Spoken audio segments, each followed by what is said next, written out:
Hey everybody, this is Zach here with a new episode of Zach Stacks. Today I wanted to hit you with something indie. I wanted to switch it up. I've got Miracle Man. This is the Eclipse run. This is actually from my personal collection. Miracle Man's a very interesting character. It was originally published in the 50s as Marvel Man. Then lawsuits happened. There's obviously another very big comic book company named Marvel. There's a very big character who's very, very similar with DC Comics called Captain Marvel, aka Shazam, for people who don't know. And then there was Marvel Man. So fast forward to the 80s, a little writer called Alan Moore revived the series in a magazine called Warrior Magazine.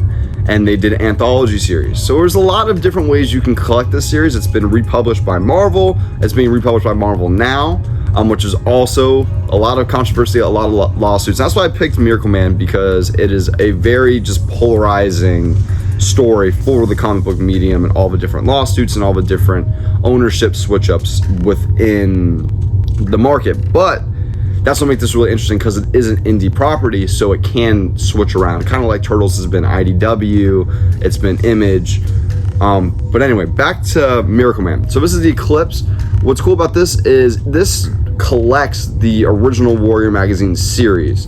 So you've got 1 through 3 little mini series in each volume, or each issue. So this is 1, 2, and 3. You start off with a retelling of a original Miracle Man Silver Age story, and Alan Moore actually does the dialogue over it. They have to switch it to be Miracle Man instead of Marvel Man, so they had to redo some of the dialogue. But this reads like your classic kooky Silver Age story. They're going after this weird villain. There's a science police that are coming in and time traveling to the futuristic year of 1981. Which that's always fun. It's very futuristic, very very interesting when you read it. But then you fast forward into what is 1981 when this story was published in the 80s. You're with Mickey Moran. He's a he's a freelance journalist, and he's going to a nuclear power plant to go cover a story, because that's the big topic of the time: nuclear energy, nuclear power. Anyway, that's a whole lot. But so where are my words? He just keeps having these dreams. He's waking up with migraines. He's having these dreams of this guy, these words that he can't quite understand what they are. So he goes to cover the story, and all of a sudden terrorists come in. They're trying to steal plutonium from the atomic plant. Well, anyway, while they're being held hostage or at gunpoint, they bring them into the plant, and Mickey is having just dreams, like flashbacks, and all of a sudden the word finally comes to him. It's Komoda.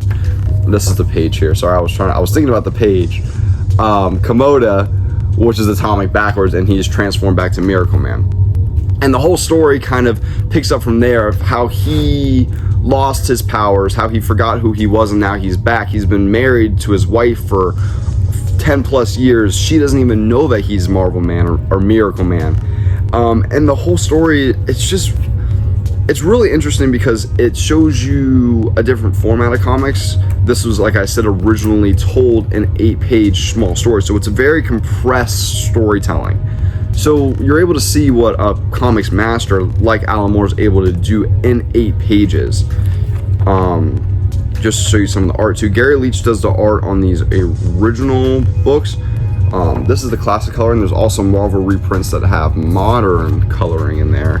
I don't want to give up too much of the story, but this is always a good read. When people talk about Alan Moore, you obviously think of Watchmen, you think of Swamp Thing, which is my personal favorite Alan Moore anything.